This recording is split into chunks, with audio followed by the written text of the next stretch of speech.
My name is Chief Jenkins. I'm the Chief of Police for the Pullman Police Department. Before we begin, I'd like to note that we do not typically conduct a press conference for this type of case unless there's significant public interest. Since this case involves WSU student athletes, I have invited Washington State University Athletic Director Bill Moos, who will make a statement following my presentation. Both of us will then entertain questions.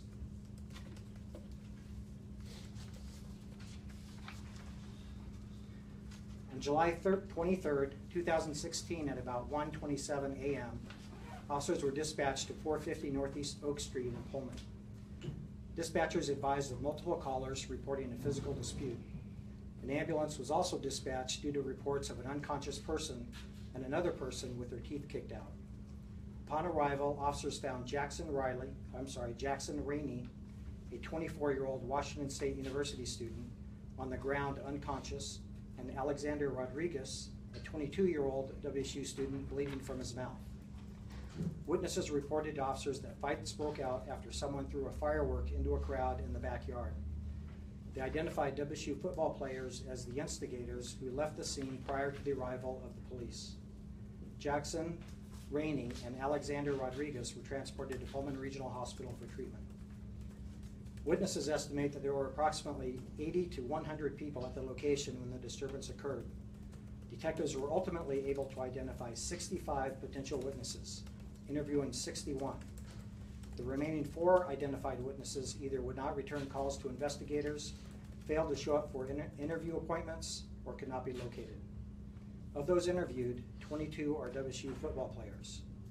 It was determined that some of the potential witnesses interviewed were not present at the time of the altercation, including some of the football players. Investigators obtained from witnesses 2 cell phone videos totaling approximately 19 seconds that partially captured the incident.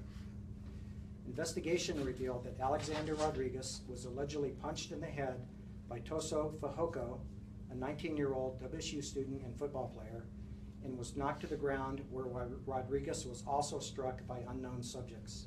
Rodriguez suffered a broken jaw. Jackson Rainey was allegedly punched once in the head while standing, and then punched a second time in the head while on the ground by Robert Barber, a 22-year-old WSU student and football player, knocking Rainey unconscious and causing a concussion. Dylan Rollins, a 19-year-old WSU student, was allegedly punched in the head by Dylan Axelson, an 18-year-old WSU student and football player, and by another unidentified male, suffering minor injuries. Based on statements and video evidence, investigators concluded that Axelson acted in self-defense. Therefore, no charges will be forwarded to the Whitman County Prosecuting Attorney against Axelson. Charges will be requested against Rollins for disorderly conduct for his role in provoking a physical altercation. Pedro Diaz, a 19-year-old WSU student, was allegedly punched in the head by an unidentified male, causing minor injuries. Joshua Whitfield, a 22-year-old WSU student, was allegedly struck in the head by an unknown subject, causing minor injuries. Investigators could not identify their assailants. Charges will be requested on Diaz for disorderly conduct for his role in provoking a physical altercation. This morning at about 9 a.m., at the request of investigators, WSU football staff surrendered Fajoko and Barber at the Pullman Police Department to be arrested on charges of second-degree assault. Fajoko and Barber were booked and released. This is standard protocol for those arrested on felony charges when they live in the state, are not an immediate danger to the public, and are not a flight risk. The case will be forwarded next week to the Whitman County Prosecuting Attorney, who will ultimately determine what criminal charges, if any, will be filed. The WSU football staff and others in WSU athletics have been completely cooperative during this investigation, helping investigators coordinate interviews with football players and facilitating the investigation.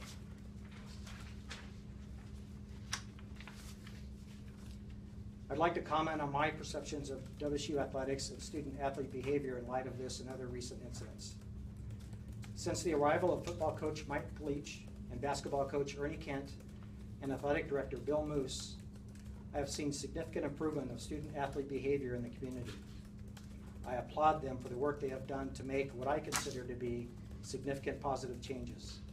I believe these recent incidents involving athletes to be anomalies to the positive trend we have seen. And I have no reason to doubt that we will continue to see positive changes under the leadership of Athletic Director Moos and his coaching staff. I'll turn over to you, Bill.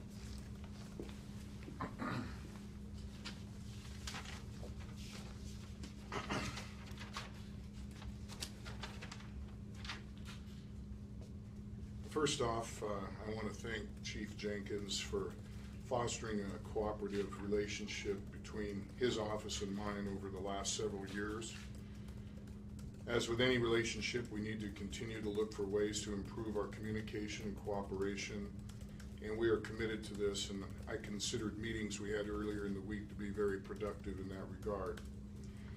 As to the current charge of two of our young people, we desire a situation where all of our student athletes are integrated fully into our general student population. That being said, we expect them to behave in a manner that is representative of the uniform they wear. Incidents such as the one we are discussing today requires that student athletes step away from situations that show signs of trouble. A strong relationship between our athletic department and the student body is what makes our campus truly special. As I said earlier in the week, I'm not going to comment on ongoing legal matters in detail and believe, as does my football coach, that all people should be considered innocent until proven guilty in a court of law. So with that, we would entertain any questions. Chief, on the arrests this morning of the two football players for second-degree felony assault, you booked and released, which is standard, as you mentioned there, for that kind of